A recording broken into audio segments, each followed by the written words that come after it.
Yeah, so why aren't they attacking us? Well, part of it is because we're away from the colony. That's nectar right there. It's but in honey. Their bodies? In their bodies, yeah. Gooey, and then they're going to be packing stuff? it in there, yeah. Oh my god, that's so cool. Yeah. What's the point of having bees on the farm? Number one, they're going to be your pollinators. If you're going to make the effort of putting seed and fertilizer and working the soil and everything, you want to have the best pollination that you can so that you're going to maximize your crops. Then you get the benefit of having honey and other bee products, wax and propolis, and you get the benefit of having the bees around because they can sting you.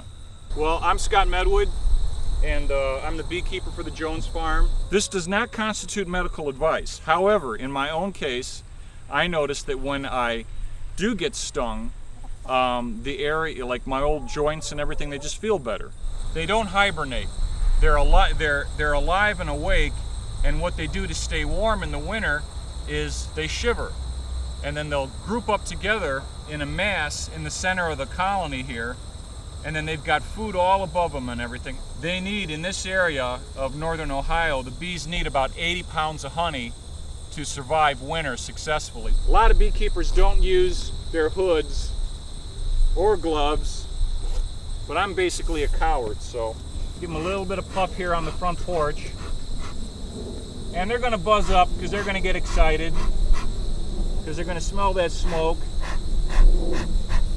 and they're gonna think, the tree's on fire, the tree's on fire, the tree's on fire, the tree's on fire. So if the tree's on fire, they're gonna gobble up honey and figuring that they're gonna be leaving because there's a forest fire, so they're gonna have to find a new home. So it's something that's built-in instinct over millions and millions of years that when they smell smoke, they gobble up honey.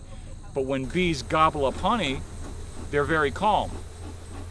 You know, fat and happy, it works for bees. So the bees are filling this comb right now. They're wax, and the wax is secreted from the young bees' underbodies, and then they build up these six-sided hexagon structures here, which is the comb. So we would take this frame, knock the bees off, and then put it in a extractor and then swing the honey out. You look at each of these boxes, the colonies, they're in and of themselves an organism.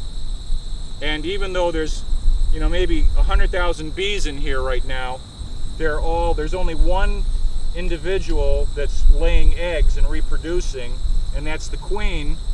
And this is what a beekeeper wants to see for his bees, or her bees. Now what I've got here is winter stores. This is food for the bees in the winter and everything. And did you just get stung? Yeah. Okay. See it? So they're building this out. This is in the top and everything, and we've got a good pattern here. The bees are filling this out here, so they're taking new nectar and they're filling the cells here. And then they're going to wait until it's nice and thick, and then when it gets nice and thick, they're going to cap it with wax. And so looking through here, this is all capped honey that's all ready for winter. So now a lot of the commercial beekeepers, the big places, these are the places that have 10,000 colonies or more, and you're more apt to buy their honey in supermarkets. But what they'll do is they'll take everything here because they figure this is theirs, and they'll just harvest that and then put bees into it next year, and they don't worry about the colony surviving over winter. Right now, prices for good honey with no chemicals or drugs in it, it's about $5.50 a pound. So that's pretty nice. So, but this brown stuff in the center, this is bee larvae, and we're really lucky here because right here, I'm going to hold this nice and steady, but if you see right here in this cell is a new worker emerging from this cell.